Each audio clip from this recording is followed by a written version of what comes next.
Election लड़ रहे हैं तो ईवीएम पर वोट डल रहा है और आपके कैंडिडेट्स को भी वोट डाला जा रहा है, तो ईवीएम और इलेक्शन कमीशन पर एक तरह से आप वोट भी उस पर सपोर्ट भी कर रहे हैं, उसको उसमें विश्वास भी जता रहे हैं, और जब परिणाम विपरीत होते हैं तो फिर सवाल भी उठा रहे हैं। ये हिट एंड रन वाली पॉलिटिक्स छोड़नी होगी, थोड़ा सा और आगे बढ़िए ना।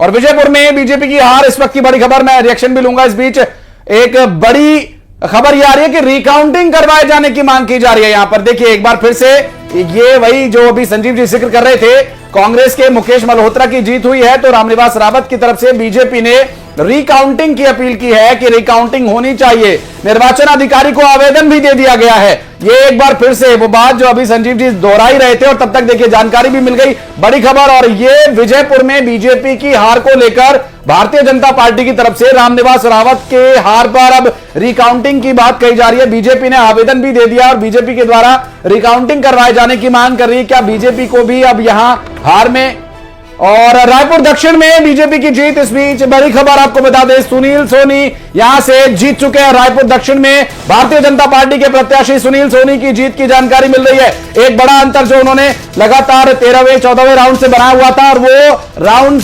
लगातार जीत की ओर बढ़ाते उन्हें ले गए और एक बड़ा अंतर, एक बड़ा मार्जिन उन्होंने हासिल किया। हालांकि जो वोटिंग परसेंटेज है वो पिछली बार की अपेक्षा थोड़ा कम रहा, लेकिन वो पक्ष में गया और यहां पर भारतीय जनता पार्टी के रायपुर दक्षिण में प्रत्याशी सुनील सोनी की जीत हो गई है। और इस पर एक एक रिएक्शन लगातार अपने सभी मेहमानों से लेंगे। धनंजय जी, सुनील सोनी जीत गए हैं रायपुर दक्षिण से। निश्चित तौर पर जनता के मत का पूरा सम्मान है और सुनील सोनी जी को बधाई।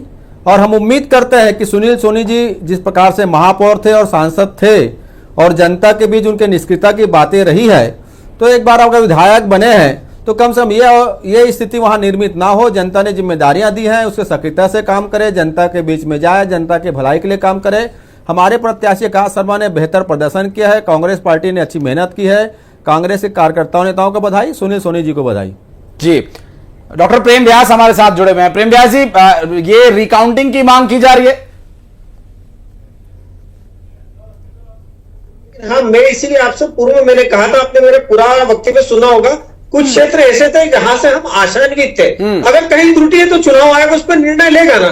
चुनाव आयोग स्वतंत्र संवैधानिक संस्था है, हम किसी पे आरोप प्रत्यारोप नहीं करते। जहां हम हारे उसको स्वीकार करते, जहां त्रुटि है वहां अवगत करेंगे। अगर चुनाव आयोग उसको उचित समझेगा तो निर्णय लेगा।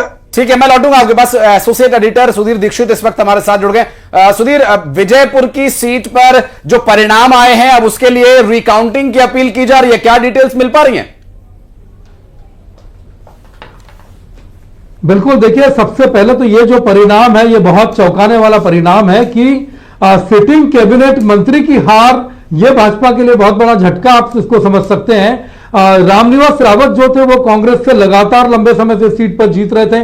उसके बाद जब वो कांग्रेस से छोड़कर बीजेपी में आए तो उनको तुरंत जो है मंत्री पद का दर्जा दे दिया गया था, उनको कैबिनेट मंत्री बनाया गया था, वन और पर्यावरण मंत्री बनाया गया था। ऐसी स्थिति में मध्य प्रदेश में 2 सीटों पर जो उपचुनाव हुए, एक उपचुनाव केंद्रीय मंत्री शिवराज सिंह चौहान जब लोकसभा पहुंचे तो बुधनी सीट का था, जो भाजपा की परंपरागत सीट है। लेकिन सबसे बड़ी बात, रामनिवास रावत की विजयपुर सीट है जो श्योपुर जिले में आती है, उस पे जो है कांग्रेस को जीत मिली है। यानी कि कहीं ना कहीं इसको ऐसे समीकरण से आप समझ सकते हैं जैसे कि ग्वालियर चंबल की एक सीट है, डबरा की सीट है, वहां से कोई भी उम्मीदवार लड़े वो सीट कांग्रेस के पास जाती है। इसका एग्जाम्पल आप ऐसे समझ सकते हैं कि इमरती देवी जब कांग्रेस में थी तो उस सीट को उन्होंने जीत हासिल की थी। बाद में जब वो बीजेपी में आई तो बीजेपी से उस सीट पर लड़ी, तब वो हार गई।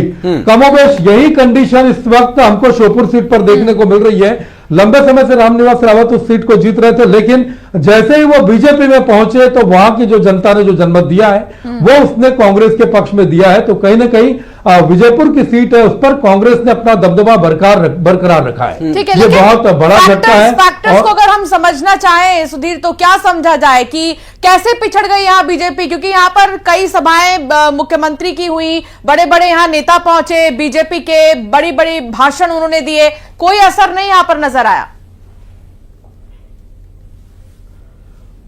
बिल्कुल, देखिए जो दल बदल की राजनीति होती है उसके कुछ न कुछ जो परिणाम होते हैं या जिसको कहे दुष्परिणाम है वो अक्सर देखने को मिलते हैं, लेकिन उपचुनाव में आमतौर पर ऐसा नहीं होता है। जो मुख्य चुनाव होते हैं उनमें इस तरह के परिणाम देखने को मिलते हैं, और उपचुनाव आमतौर पर माना जाता है कि सत्ताधारी जो भी पार्टी होती है उपचुनाव उसका ही होता है। लेकिन ऐसी कंडीशन में अगर आप जो फैक्टर्स की बात करते हैं तो कहीं ना कहीं रामनिवास रावत जो पार्टी छोड़कर आए थे और उनके सामने जो उम्मीदवार जिनको खड़ा किया था मल्होत्रा को, वो उनके समुदाय का जो समीकरण वहां पर था, जातिगत जो समीकरण होता है, सहरिया समुदाय से वो आते हैं, सहरिया समुदाय के तकरीबन 80,000 से ज्यादा वहां पर वोट थे।